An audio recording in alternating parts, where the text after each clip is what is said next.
Broadcasting live, this is the Handicappers Report, brought to you by the Clubhouse Racebook, 711 Central Avenue, Albany, and CapitalOTBBet.com, the premier online wagering site in New York State. CapitalOTBBet.com. Sign up today.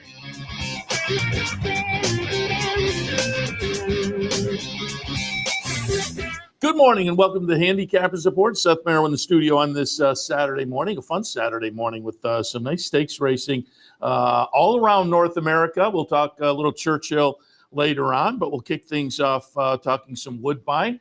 As you see, I'm solo in the studio here. Co-host Anthony Mormino still on vacation. He'll be back in next week.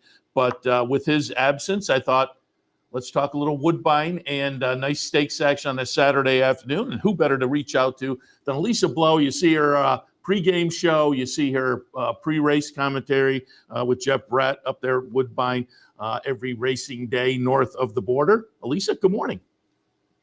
Hey, good morning, Seth. Thanks for having me. Happy to have you. And we were talking before, and when I texted you yesterday, I said it's been a while, and I was kind of remembering earlier, we used to have you on when we were doing the weekday shows, talking a little Fort Erie, but now you're up at Woodbine. And again, I enjoy, we've got, I have a number of the tracks fired up here when I'm doing my afternoon handicapping show, and Woodbine is one of them. I enjoy you and Jeff throughout the afternoon, and we will be there. We'll see you in person. I think Woodbine Mile, one of the big days after Saratoga, we're headed up. Unfortunately, with the new date of the King's Plate, we're broadcasting live every morning from the Saratoga backstretch, so we can't make it that day anymore, but we'll be up a little bit later on, see you in person. We're looking forward to the visit. Oh, super. Yeah, like Woodbine is my original home. I started at Woodbine in 1997 and then left Woodbine in 2010 to go manage Fort Erie Racetrack, and then now I'm back home again, back at Woodbine. Yeah, doing a great job. And let's jump in. You and I were talking before, and give us a little update with the weather situation in the turf. Well, we knew this was going to happen yesterday, right? Things started to get really gray, and the forecast just didn't get any better. So it's raining. We are off of the turf today for the majority of the card, with the exception of the stakes, of course. I can't tell you what the condition of the turf is at this stage in the game. It's a bit too early, but, at the very least, it would be listed as good. All right. So again, 7 and 10 are on. The others are off the turf. 7 and 10 being the stakes, and we'll talk about those. And let's jump in, take a look at some of the stakes action. Really nice stakes card today. Let's start things out and kind of go in chronological order. The Celine for the 3-year-old fillies is race number 6. I pulled up a replay going back to the Ruling Angel back on May 18th. The number 6 is going to be Whitwater's Rand, getting it done pretty convincingly. I kind of have to tilt in that direction again, but I thought Sabatini, Craval d'Oro, a Marcassi runner, Brendan Walsh brings in waves of misting field in here. But again, off of this race we're looking at right now, Whitwater's Rand for Marcassi looks awfully tough. How did you see the Celine? We see exactly the same way. Like, I almost think that she's a key if you're playing your exotics here. This is where we're going to kick off a big pick 5. That's all the stakes events. So if I was going to play this pick 5 here today, I'd suggest her as a key. And traditionally, the Celine is kind of the last step towards the Oaks, the Woodbine Oaks, which is the beginning of our Triple Tierra. But there's only a couple of Oaks-eligible horses in the race, and that's Shaman's Girl and Red Samurai. Both those horses are going to be stretching out for the first time. So, keep your eye on those 2 horses for further down the line when we run the Oaks, which is a restricted stakes event for Canadian horses. But, yeah, I think the Cassie horse with Husbands is the key for sure. I'm glad you mentioned that. This does kick off an all-stakes pick 5. Those are always a lot of fun when you can put all the stakes together like that. And I always want to remind people that up there at Woodbine, you've got that 20-cent increment. So you can put together a kind of fun ticket for a reasonable amount of money. Exactly. Yeah. I mean, you can play this ticket for under $10, right? And have some good fun with it. So, yeah, I agree. It's a great way to play it. All right, let's move on to the Highlander. That'll be race number 7. And again, it's scheduled 6 furlongs on the turf. Hopefully things hold together because this is kind of a fun field. And I pulled up a replay of the King Leatherberry from Laurel earlier this year. And it's going to be number 5, Witty, getting it done. And, it was a nice performance. Follow-up was in the turf sprint at Pimlico on Preakness weekend and ran second. So this is 2 starts back we're looking at Whitty. But it's Elizabeth Merriman from Caravel fame. So she can certainly put turf sprinters together. And that they elect to come up is interesting. So, again, hopefully things hold up weather-wise and Whitty is in the mix. But, again, Filo di Rihanna is interesting to me for Mark Cassie. I always have to look at Cassie horses. Oceanic player, Step Forward, another Mark Cassie runner. Fun field. And, again, hopefully it all holds together. What did you see in the Highlander? Well, for me, again, thinking that we would maybe be on a turf course with a little bit of give to it, I went towards the Jordan Blair horse, or Oceanic, because, I read a good article about the horse and just, how he's changed over the years. And as so many of them do, at one point in time, they're horses who want to go to the front end. And then when they get a little bit older, they learn that they can just sit back and come from off of the pace. And that's the move with this horse. But also, I believe that Jordan Blair said that the horse is much, much better off of breaks. So they've learned that as well. And that's why you see all the breaks in the form. He was here before. He did finish second in the Highlander last year behind Lucky Score. So, he's back. But then you're right. This Whitty horse, this could be the turf course for this horse here today, because remember how soft the turf was at Pimlico that day, right? And this horse absolutely loved it, finishing second. Remember how long the grass was too? Yeah. This grass here on the E.P. Taylor turf course can be really lush like that. I don't think it's maybe going to be as long as it was at Pimlico, but it certainly can be really lush. And I like smaller horses competing on the E.P. Taylor. Like, I want to see them in the paddock, because it depends on what the turf course is going to be like. The bigger the horse, the deeper they sink into a softer course. So I want to kind of see these horses up close and personal and see who's just going to dance over it. But this Whitty horse could be what it's all about. Gets back on Lasix, and that's the other key too. When you come up here to Toronto, you get to use the Lasix program, and so many trainers from the States take advantage of that. And I'm just looking, Hernandez on board. I didn't pull up the stats, but what are we looking at on the jockey side of things? Who should we be paying attention to at this point in the season? Well, he's the man right now. If it's not him, it's Kimura. And, somebody who doesn't have live mounts in the stakes that you got to be watching, though, for is Emma Wilson, because she's closing in on Julie Crone's record for purse money earned. Right. I wanted to bring 2 winners on the program yesterday. Yeah. I wanted to bring that up for folks who haven't been familiar with that. Julie Crone, the all-time leader of purse earnings, she has 90,126,000. Emma Jane Wilson now at 89,971. So, and good for her. That's certainly, that would be a real milestone, a real feather in the cap on a career for somebody who's been a mainstay up there for years. She has been. And then, of course, she makes us proud. She represents Canada all over the world. She's just a class act, Seth, and I just love her riding style. You can never say that Emma doesn't give it all when she rides a horse. She gives them everything she's got. She had 2 nice wins on the program yesterday. Just watch for her, because she's closing in on it. It's coming. Yeah, it should be fun. And I'm sure there's already the printed plaque for the winner's circle photo and whatnot. I'm sure you guys are all ready. So that'll be a lot of fun to watch over the next, week or so. Also wanted to mention, your horse you like, Oceanic. Our man, Raylu Gutierrez, upstate New York guy, kind of kicked things off out in the Rochester area of Finger Lakes, rode in New York for a while, and now it's been bouncing around, but he'll be up at Woodbine today, scheduled to ride Oceanic. All right, the Dominion Day, grade 3 event, 1 1/8 is the trip. And again, another fun field in here. I pulled up a replay, obviously, from the Eclipse, because the first 3 are scheduled to come back. Palazzi will be the number 3, the winner. Tyson, number 1, runs second. And Paramount Prince runs third. I tilted towards Paramount Prince in here. This is the King's Plate winner for Mark Cassie from last year. This race we're looking at is the second start of the season. I thought it was a good close-up third, obviously. So I'm going to tilt in that direction. But Tyson and Palazzi obviously playable. And Skyro, if you're looking for an alternative, maybe from Kevin Attard. But how did you see the Dominion Day? Exactly the same as you, Seth. I think there's 3 main horses in the race, and you hit on all 3 of them. But for me, a Canadian girl, I want to cheer for the Canadian horse in the race. So that's Paramount Prince for me. I loved his race in the Eclipse. I thought he looked really good. And you know what I think too? I think this horse is just starting to get better. Like he's going to get better with age. But I really like him today. I like Tyson. You know, he did win the race last year, right? And then you got to look at the other Cassie horse with Hainsavachi aboard Colazzi. So yeah, they're the three main players. And to me, the Dominion Day, like Dominion Day is Canada Day. That's the other heritage word for it. To me, the Dominion Day will always be remembered here at Woodbine because it was actually the very last ride that Sandy Hawley ever had in Toronto was in the Dominion Day. Mm-hmm. Yep. And for the younger viewers, look up Sandy Hawley because, again, as we're talking about jockeys, there was a guy. Yeah, there was a guy the with a career. man. Yeah. Mm-hmm. And certainly the last few trips we've made up to Woodbine, we've run into him, now bouncing around the track. Exactly, yes.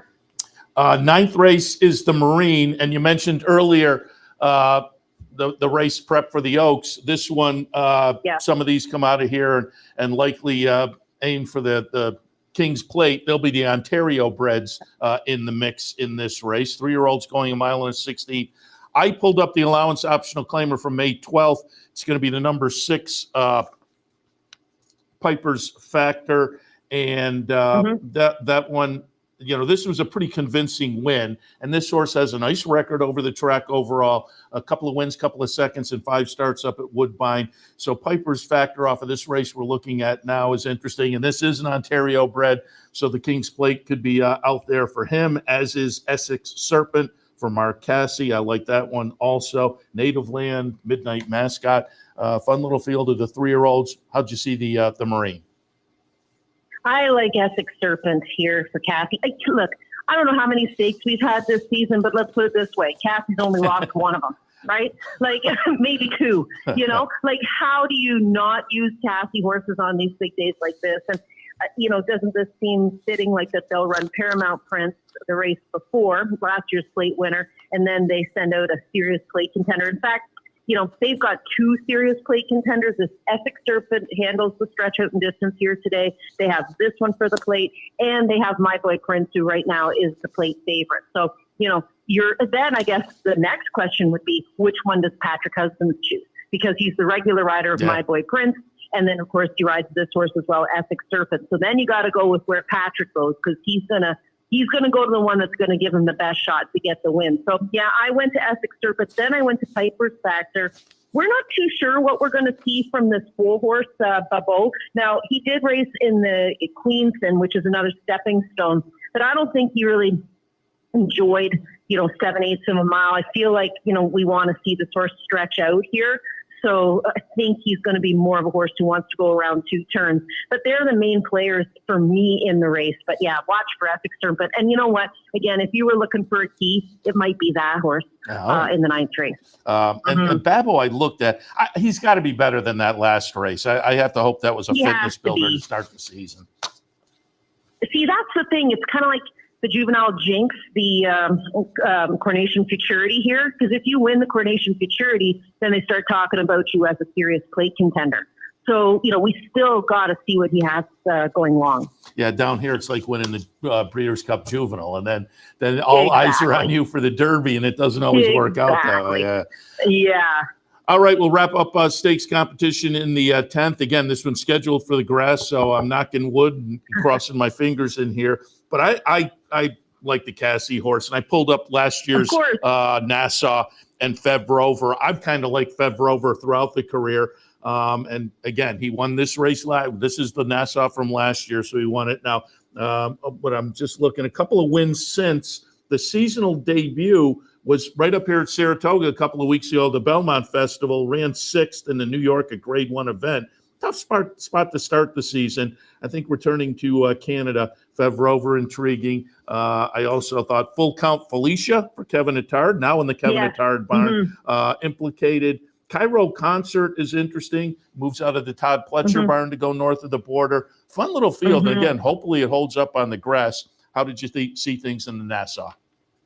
Well, you're right. This former Pletcher runner, Cairo Consort, is here likely because they want Lasix as well, right? So it gets onto the Lasix program. But I think we can blame Mark Cassey for the rain because Seth Merrow loves this turf course when it's got a lot of give to it. I mean, the more rain, the better for her. The one cool thing about her, and you've seen these horses over the years, the horses that kind of have an ace up their sleeve and they show it to you, is before the race to let you know that they're either feeling like they're going to be in the winner's circle or they're not feeling it. And she has like a tell. So she goes out onto the racetrack. If she's being she can be a real softy kind of a mare. If she's on her best bit, like, minding her manners, she's a good girl, right? And she's back at home. I think that's going to help her out here today as well. She loves this turf course. So just watch her pre-race and see if she's acting up. But she also just happens to be our horse of the year, our reigning horse of the year from our Sovereign Awards, which is the Canadian version of the Eclipse Award. Yeah, when those came out again, there was a lot of Mark Cassey in there, certainly, and as no kidding. As usual. And we always get. You know what, Seth? You know what would be kind of fun to play? Okay, like if you were going to have a little fun with it, right? Why couldn't you play an all Cassey, right?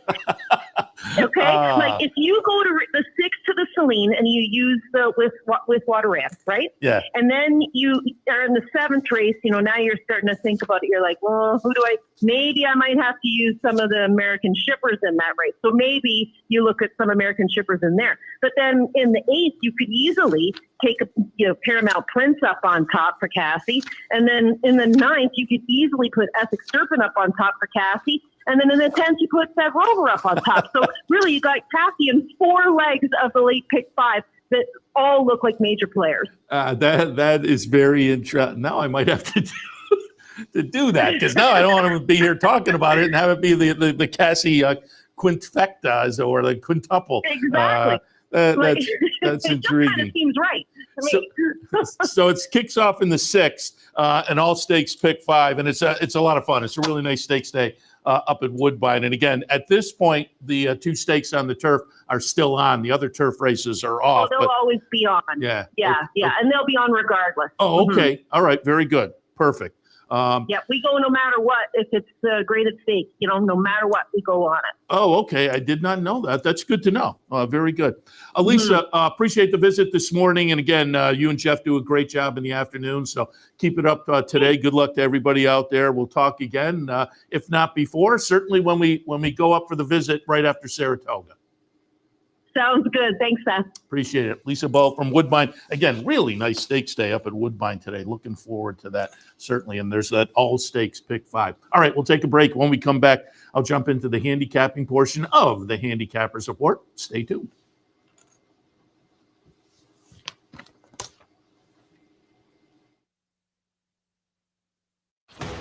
Sometimes it pays to go with the flow, to check your worries at the door, to reconnect with your crew, to follow the thrills and the flavor, to roll with it and see where it takes you, to enjoy every minute to its fullest, and to dance like there's no tomorrow.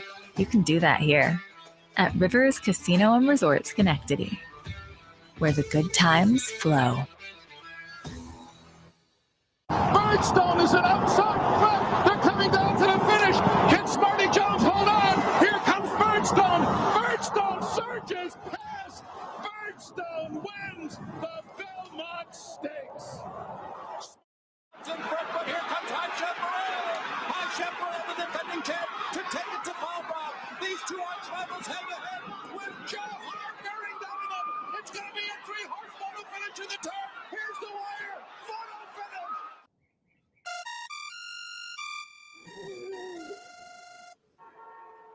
Come on. I want sales reports on my desk by Monday. Whoops. My bad. Love racing? RTN brings you every live simulcast on your home television, plus live video streaming and race replays on your PC and mobile devices. To order, visit rtn.tv. RTN, a breed apart. Welcome back to the Handicappers Report. I'm trying to look up to see if there's any news on New York racing and turf or whatnot. I've hit on a couple of the logicals here on Twitter. Excuse me, and I don't see anything yet. And I say that because as I drove in today, coming down the Northway, we have a little rain here, obviously, in the Albany, Saratoga area. And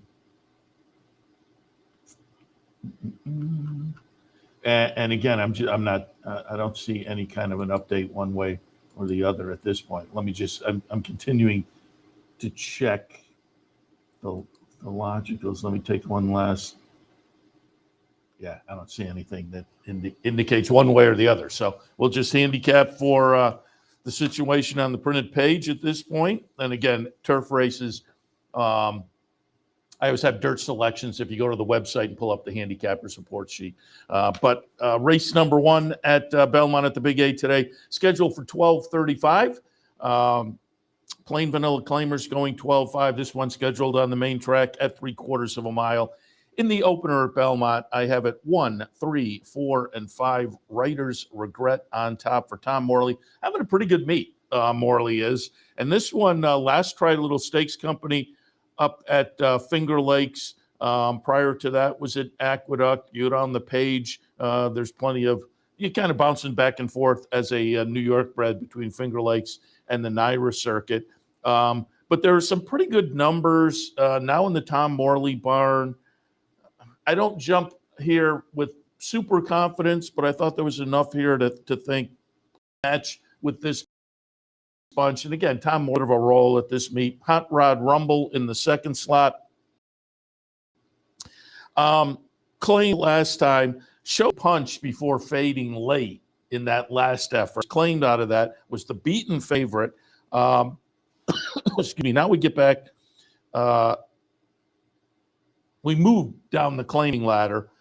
2 back was a little bit lesser than last time, and 1, it was still a little bit more than what we are today. I'm just looking. This is the lowest level we've seen on the page, which could be good or bad. They claim for 16. They're coming back for 12.5. I'm never super confident about a drop, but this is one of those drops where you're still in the same ballpark value. I mean, this is not one of those precipitous, claim the horse for 25, coming back for 10. We're still in the ballpark. So again, there are some back races, including the 1-2 back, that are good enough to think Hot Rod Rumble will be very dangerous in here.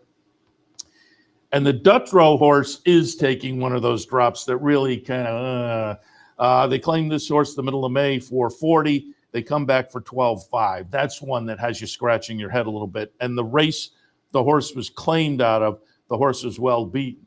So they could also, it's a Michael Dubb runner, and they could also be kind of playing a little kind of a mind game with the other folks. Hey, we're dropping to 12.5 off a poor performance. Do you really want to claim this horse? And so they wind up with an easy win and maybe keep the horse and bounce back up to 40. It'd be interesting to see what Victorious Wave does today. But again, I could go either way there. In the opener, Belmont at the Big A, I'm 1, 3, 4, and 5. Race number 2 today, we're looking at conditional claimers going 6.5. In the second race, I have it 1, 5, 2, and 7. I'm going to put Badlands Ruler on top. Back in March was at Aqueduct, then shipped down to Churchill, and now back in New York. And for, again, one of those reduced rates that kind of has you scratching your chin a little bit, but comes in with a couple bullet workouts. So 3 starts back, going to February, was in an optional claimer starter allowance, a much saltier condition, and ran a close-up second. Then continued to go in much saltier conditions than today in the last couple of starts, and ran 5th and ran 7th. They might just be getting realistic here. Of course, broke the maiden for 40. The drop concerns me, but the bullet workouts seem to indicate the horse is still on his toes or back on his toes. We'll obviously find out more today. But another one I could go either way with. If you're thinking, I'm not going to take the morning line favorite, I'm going to go in another direction. I am not arguing in one direction that might be interesting. 10-1 on the morning line, Retail Man. Another one taking a drop that could have you going either way, but another one that broke the maiden for 40, then went in a saltier condition the next 4 straight starts, including a $150,000 stakes race last time. So again, another one where they just might be kind of getting realistic about this one, and trying company that is maybe a little more in his wheelhouse. Top two will be interesting to watch because, again, on class on the page, they probably have an edge on this bunch, but the drop does have to make you kind of be a little bit leery. Similar situation with Herd on the Street, the number 2 horse. Earlier this year was on the NYRA circuit and then went down and tried company at Laurel, subsequently over at Delaware. Neither one of those performances were much. They were against better. Another one taking a rather steep drop down to the 16 level today. Similar situation for the Linda Rice runner, number 7, Gum Island. So we're in the same ballpark with a bunch of these that you can go either way, that at this class level, they're going to be competitive, or they've lost their competitive nature, and they're just the connections are like, let's see if somebody can jump in and take this one. Perhaps it'll be interesting to see how it all shakes out in here with these scenarios. But I have it in the second race: 1, 5, 2, and 7. Third race this afternoon, Belmont at the Big A: 2, 4, 7, and 1. Bust and Shout on top, going out for Rudy. And this is interesting. This is a claim back for Rudy. And if you go back, Rudy originally claimed this horse in September of 23, September of last year. First start off the claim, the horse ran an okay 4th at this level with a 76 buyer. 76 is going to be enough to compete with this bunch today, if we can get there. And I'm just kind of hoping for a historical trend at this level and with this kind of scenario that I may be looking for a little too much, reading too much into it. But again, claimed the horse in September off a 71 buyer and moved up to a 76. Horse was subsequently claimed away from him. Claimed the horse back last time off a 70 buyer. Let's see if this horse can move forward again 5 points like the last time Rudy claimed the horse. Bust and Shout, I think, is very playable in here this afternoon. Colonel Vargo, clearly the one to beat, comes in 5 wins and 7 starts this year. Plenty of early speed. Got the last win at 12-5. The subsequent win before that was 3 starts back, also at 12-5. Claimed by Orlando Noda and moved up to 20. The horse really has put that streak together mostly at a lower level than today. So it's just a little bit skeptical, but probably is the one to beat. Third spot, we will go out to number 7, High Heat, who steps back after trying starter allowance company in the past couple of starts. And, number-wise ran okay. Finishing position, not so much so. Gets probably back to what is more a proper level. I would even say this one maybe belongs at a little bit of a lower level. But as you look at the rest of this field, I think probably fits with this bunch this afternoon. So, again, in the third race, Belmont at the Big A, I have a 2, 4, 7, and 1. Fourth race this afternoon, stake bred allowance, non-winners of 1 other than. They will go the 1-turn mile. 7, 2, 3, and 5. Vitriano on top. Morning line favorite. Morning line favorite at 9-5. I have the top 2 because Russian Realm is 5-2. But Vitriano, this is one of those, and we had one of these, was it yesterday or the day before? That one was a debut runner. This one did it in the second start. This one just ran away and hid in the second start of the career with a 91 buyer. It was 2 days ago. I want to say it was 2 days ago. We had the horse that ran out the 93 maybe, or maybe it was a 91. But it was a big number in debut. Looked to lay over the field and got a little short in the stretch, and a 20-1 shot went by. But subsequently, I read the buyer number for the big favorite who ran second still moved forward a couple points. So it was just a a crazy performance from the 20-1 shot. And again, it's hard to put numbers like this together unless you're legit, and we'll find out if the horse is legit today. The number certainly wasn't in that ballpark in the career debut last August at Saratoga, running a 61, but comes back middle of May and runs a 91. So Vitriano, we'll see. Is this one an improved 3-year-old? Was that just a freakish performance? Again, this is another one of those that can go back 11 points and still have an edge on this group. So Vitriano logical on top. But again, tough to string those kind of performances together. So if you're looking for an alternative, Russian Realm, going up for Danny Gargan, nice improvement. Start 1 to start 2 for the maiden breaker. With an okay number, certainly as compared to the rest of this field, owned by Randy Hill. We had Randy and Danny Gargan on loose on the lead couple of weeks ago up at Saratoga after their big win in the Belmont Stakes, and they bring this one in here as what I say, that a logical alternative if you're not going to like the short price, because this is one of those I'm not going to be surprised. It was the same thing a couple of days ago with that the horse who had fired the big number. The betting public piled on, and I think they'll pile on Vitriano. So you may wind up getting a little bit of value with Russian Realm. Bad Larry in the 3rd spot.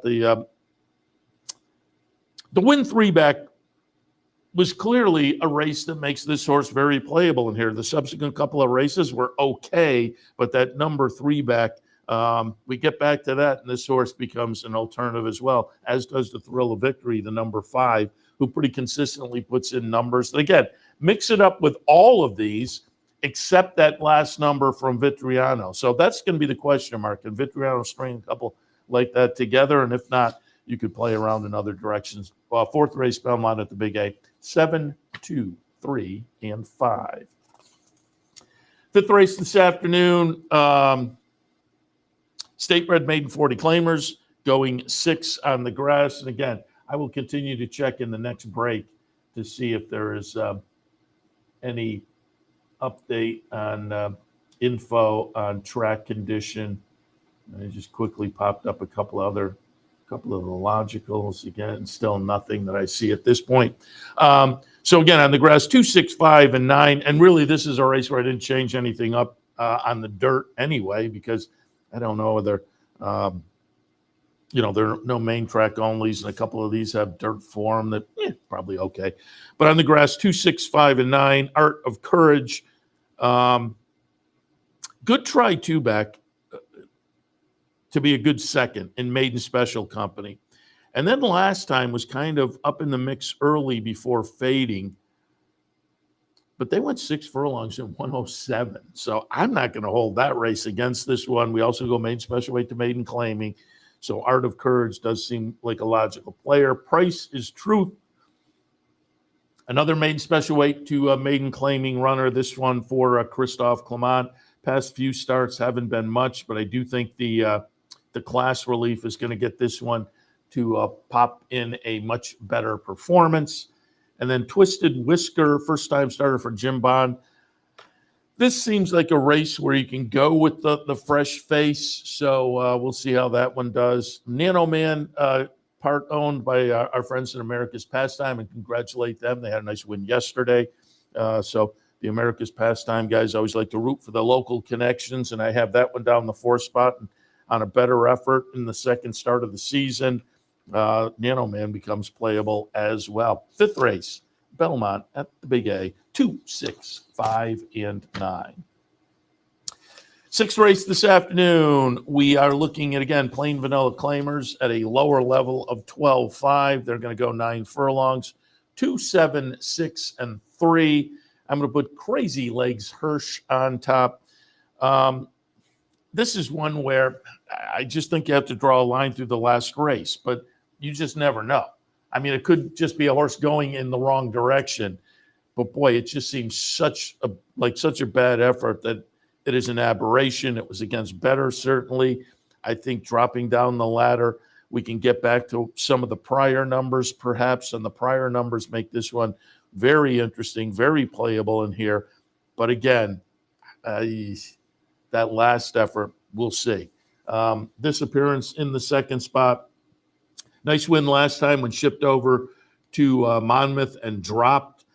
Comes back to New York and moves up a little bit versus the Monmouth race, but had been racing against better in New York. So we're kind of splitting the difference and coming in off a good effort. One against slightly better at Aqueduct in April. 3 starts back. So I think, dropped down last time, but I think we're still in that ballpark of value, and off the latest becomes dangerous in here. And then Valenzen Day, going out for Michelle Nevin off a win last time. And these are the kind that you just don't know, avoided claim. But again, you just never know the situation there exactly. But started the season for the waiver at the 40 level, got some good fitness there, but was well beaten. So they just got logical, came back for 12.5, had the voided claim. They're back for 12.5 today, 3rd start of the season. They stretch out to 1 mile and an eighth. I think the horse is absolutely playable. But again, the scenario off the first couple leaves you scratching your chin maybe a little bit in the 6th. Belmont at the Big A, 2, 7, 6, and 3. All right, we'll take a break. When we come back, more Belmont at the Big A. Scenario today is going to be, again, my partner, Anthony Mormino, still on vacation, so he'll be back next week. But because of that, and Elissa Blowe from Woodbine was going to have trouble getting in the 10 to 11 hours. So we plugged her in to talk some Woodbine. I'm handicapping some Belmont at the Big A. We'll take our normal break at the top of the hour, come back with Racing Across America. Big Stakes Day down at Churchill. We'll be joined by Joe Christofek to take a look at that Churchill action. And then I'll do my handicapping Churchill a little bit after that. So we're just kind of juggling up and kind of melding Handicappers Report and Racing Across America together a little bit today, but just it offers us the opportunity to give you plenty of information on what is some good racing this afternoon. So again, take a break. When we come back, we'll take our continued look at Belmont at the Big A. Stay tuned. Haven't signed up for a Capital OTB account yet? Now's the time to take advantage of the sign-up bonus. Open up a new account with $200 or more, bet $400 by the end of the month, and receive a bonus $200 into your account. Plus, you can take advantage of everything an OTB account has to offer. Wagering from any device, live streaming, racing info, past performances, online promotions, and more. Sign up today and take advantage of the new account bonus. Details at capitalotb.com. What if there was a way to become a better horse player, to have a better knowledge of the game, to be more successful? What if there were a way to take what you've learned, what you know, and make better decisions, better choices? In horse racing, knowledge is a powerful tool. Race results and replays, past performances and live streaming, wagering from all your digital devices. Capital OTB. Become a better horse player. Want to get your career in horse racing off to a fast start? Well, the University of Arizona's Racetrack Industry Program is your winning ticket. The Racetrack Industry Program has served as a springboard to some of the industry's most successful individuals, with a proven track record of job placement right out of college. If you want to earn a degree in the exciting horse racing industry, the Racetrack Industry Program can put you in the winner's circle.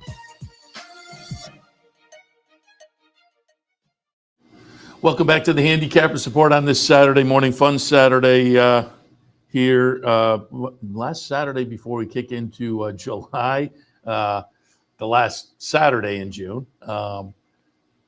And I said it yesterday. I didn't realize it until I saw somebody tweet it out. I hadn't even thought about it, but somebody tweeted early yesterday or maybe back on Thursday and said, less than 2 weeks to Saratoga.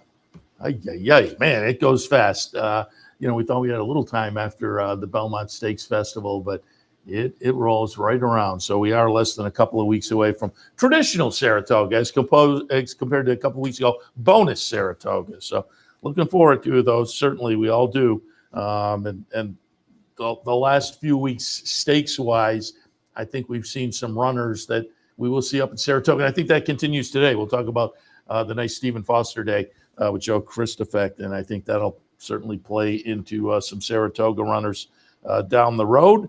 And we may see some runners coming out of this Manila this afternoon. Belmont at the Big A up at Saratoga. Wouldn't surprise me. These are 3-year-olds on the turf. 7th race today is the Manila, scheduled for a mile on the grass.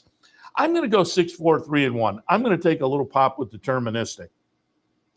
This is the horse that got off to the very promising start to the career for Christophe Clement. Broke the maiden in the first start of the career last August at Saratoga. Then lays off, doesn't come back until March, and 3-year-old debut, they still have a horse eligible for non-winners of 1. They debut in the Grade 3 Gotham and win that pretty easily. Then they try the Wood, then they try the Peter Pan. Didn't quite fare as well. So now a little more seasoning under the belt, and now they move over and try the turf. I'm going to take a little shot. I think this horse, again, who had shown some nice promise, and this isn't quite because the last couple of starts, the horse was kind of well beaten. But a lot of times you get to about this time of the year in the 3-year-old season, and you see horses like this that maybe have shown a little bit more in their career so far. But they're the kind of horses that were 3-year-olds that showed potential at the beginning of the year, and then maybe they tried the Derby or they tried some of the other 3-year-old stakes on the dirt, and it didn't pan out that well. And so the connections say, well, let's move over to the turf. And they can often outclass the 3-year-old turf runners. So we'll see if that's the case with Deterministic. Second spot, Move to Gold, Chad Brown, Klarovich runner that has certainly shown Chad Brown and Klarovich type class in the first 4 starts of the career. Already a stakes winner last year in October. So far this year has come back and tried a couple of stakes, ran 3rd down at Tampa to start the season, and just missed over at Monmouth last time in the Jersey Derby. So certainly will take a lot of action with the record so far and the connections, and probably deservedly so, might be the one to beat. Neat is in the 3rd spot. Rob Atras runner, also coming out of some nice stakes performances, well beaten in the American turf last time on Derby weekend, but a winner of the Transylvania at Keeneland just before that, so is dangerous. Mattingly comes in off a near miss in a stake right here in New York last time. So fun little field, 6 scheduled in here again. We'll hope things hold up turf-wise, but I have it in the 7th of Manila, 6, 4, 1, and 3. I said, did I say 6 right? 7th race. If I said 6, or did I just say 6 for the top pick? Regardless of what I said, it is the 7th race. And we move on to the 8th race this afternoon. Belmont at the Big A, $100,000 up for grabs for non-winners of 1 other than types, going 6 on the grass. 1, 5, 4, and 7. I'm going to put Reflexivity on top. Mike Maker, runner, not seen since Kentucky Downs last year. As a 4-year-old, this is a very lightly raced 4-year-old. 1 start 2 years ago up at Saratoga as a 2-year-old, then 3 starts last year as a 3-year-old. The 3-year-old seasonal debut was a nice win. Subsequently tried a couple of stakes races, 6th up at Saratoga, but just missed at Kentucky Downs. Actually, that was an allowance event, but $150,000 allowance event at Kentucky Downs. Now again makes the seasonal debut, been training down in Kentucky. I'll tilt in that direction, but again, with the number of starts, you have to think there may be a little something going on there. So we'll see what we get in the seasonal debut. But this horse has come back from layoffs before and run well. So I'll tilt slightly in that direction. Master of the Tunes comes in 3rd start of the season. There are some back numbers that are pretty good. And the first 2 starts of the season, number-wise compared to this bunch matchup, 3rd start back, always productive or often productive. And this horse looks like a player in with this particular bunch. And Carey in the 3rd spot, Joe Sharp runner, another one 3rd start of the season off a couple of efforts that seem to indicate we are moving in the right direction and perhaps primed for a good try in here. So for me, Belmont at the Big A, 1, 5, 4, and 7. This one I do have some different dirt picks. So again, if things shake out weather-wise in that direction, you can always go to CapitolOTB.com, pull up the one sheet, and there are dirt alternatives there. And if you don't check out the one sheet normally, let me remind you, capilotv.com. Click on the handicapping link at the top, then click on Handicappers Report. Nice printable sheet every day with multiple tracks. Brian Edo has his Churchill Matrix there and his play of the day. On racing days, I have usually a couple of tracks on. Depending on the day, there's 2 or 3 other folks on there. So again, you can always pull that up, and as I say, print it right up and have it sit next to you during the day as you're playing, and maybe get some other ideas. 9th race, Belmont at the Big A. Optional claimer with the C condition. Just looking, one of these is in for the tag. The 7, He's My Honey Badger. 6.5 furlongs is the trip. 4, 5, 7, and 1. 4, 5, 7, and 1. Subrogate on top. Hard to knock this one so far this year. A couple of starts, couple of wins. Debuted in April at Aqueduct. Nice win there, but then came back a couple of weeks ago up at Saratoga. Nice win there with a 99 buyer. So it seems like this horse took a little break from being a lightly raced 3-year-old, took a little break, and now has come back as what looks to be an improved 4-year-old, in my opinion. A little bullet workout, 2-back coming into this, out of town, and it wasn't a spectacular bullet work. It's best of 5. But seems to be holding form, and again, was in good form so far in the 2 starts this year. Sheriff Bianco, this is a horse for Linda Rice that has shown plenty of talent and ability. More than double the number of seconds than wins, and you're always kind of like, with that situation. But if you're looking to play, the verticals, you have to have the horse in the mix. Now, clunked in a stakes race up at Saratoga last time. But before that, started the season, a stakes race right here at Belmont at Aqueduct, and ran well. 3rd start back, steps out of stakes company. This horse is an absolute player. I'm going to be interested to see if that 5-1 holds up. He's My Honey Badger in the 3rd spot. Again, this went in for the tag, but comes off a claim for 62.5. Now they drop into this spot at 80. On the claiming ladder. And the race last time the horse was claimed out of was a nice win. So horse is in good form. Kendrick Carmouche was on board last time. He's back on board again this afternoon. So He's My Honey Badger, I think, also dangerous in and amongst this bunch. 9th at Belmont at the Big A. 4, 5, 7, and 1. 10th race this afternoon, optional claimer, starter allowance. And again, just looking at no one is in for the tag in here. They're scheduled to go a mile and a 16th on the grass. I have it 7, 10, 9, and 3. Yo Daddy on top.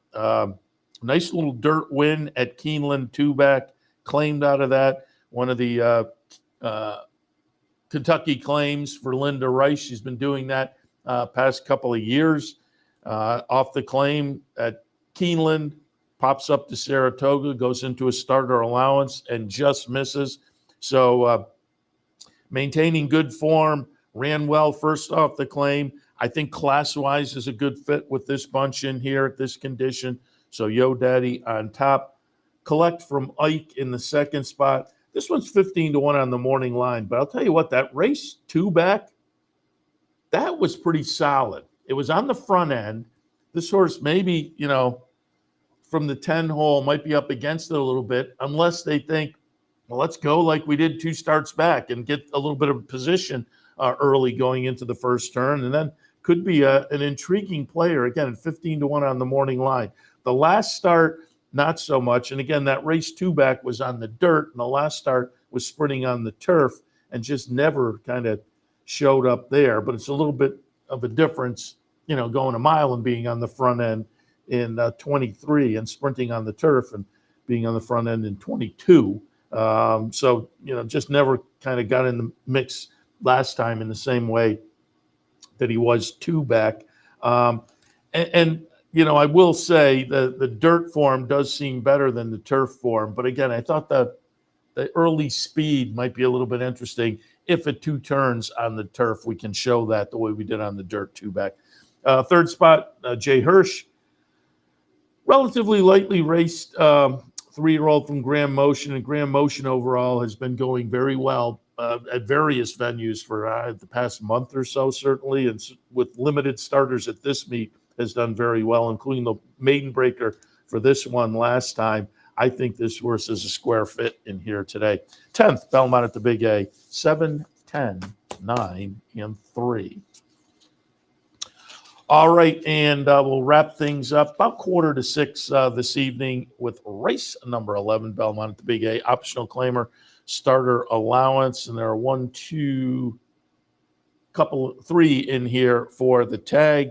Mile and 16th on the grass, 5, 8, 9, and 1 in the 11th. Relate on top, going out for Rudy, moves to Rudy from the Pletcher barn. Interesting, Pletcher barn was racing for Mike Maker before that, was racing for Steve Hasmussen before that. More importantly, perhaps, hasn't been seen since July of last year. Off the layoff, I was really kind of back and forth what to do with this one. 7-2 on the morning line off the layoff. Hopefully we get that, maybe go up a tick, but it's hard to say how this horse is going to shake out exactly.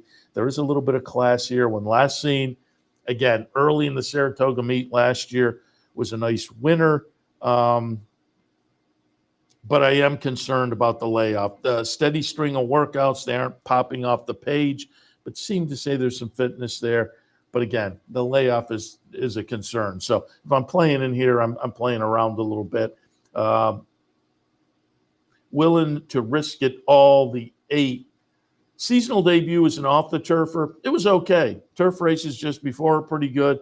I think with the first race of the season under the belt, this one's certainly more recency than the top pick, and should be primed for a good effort today. And then Frontman in the 3rd spot. Similar scenario to Willing to Risk It All, in that comes off a seasonal debut that should be one to build on a little bit fitness-wise. In the 11th and final, Belmont at the Big A, 5, 8, 9, and 1. All right, that will wrap up the handicapping. As I say, we kind of juggled things up a little bit, which was fine since I'm in here solo this afternoon. Again, Anthony Mormino back in next week. A little bit of vacation time this week. So as I say, it worked out well, my being solo. Elissa Blowe from Woodbine wasn't able to go in the 10 to 11 hours, so we plugged her into Handicappers Report because I did want to talk about really nice stakes day. And again, that's an all-stakes pick 5 at Woodbine, and at that 20-cent increment, you might be able to have a little fun playing around there. So keep that in mind. And at Woodbine, the stakes races are on the turf. The other turf races are off this afternoon, so keep that in mind as well. But it should be fun to play around a little bit up at Woodbine today. So we stuck Elissa Blowe in. Start of Handicappers Report. I just took a look at Belmont at the Big A. We're going to take our break, wrap up Handicappers Report, come back with Racing Across America. Joe Christofek will join us from Churchill Downs on what's a great stakes day for them as well. We'll go over that action, and then I'll take a little handicapping look. Again, Handicappers Report. Usually we're handicapping a couple of tracks, but we juggled it up a little bit. But we'll still handicap a couple of tracks just in a different order as we kind of meld Handicappers Report and Racing Across America today. So it'll all work out, and that's going to be the game plan. Before I wrap up here, do want to remind you that today here at the Clubhouse Racebook, there is a $100 win-a-bet promotion. That means you can come down, watch all the racing action, and as usual on the weekends, we've got all the weekend sports fired up on our TV screens at the front of the facility, the sports screens.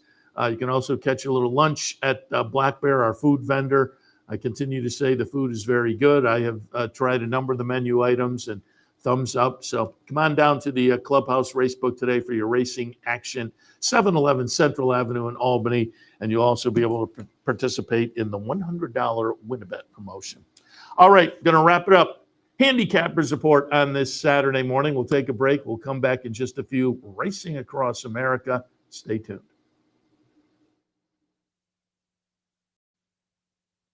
You're watching OTB TV, a service of Capital Off Track Betting.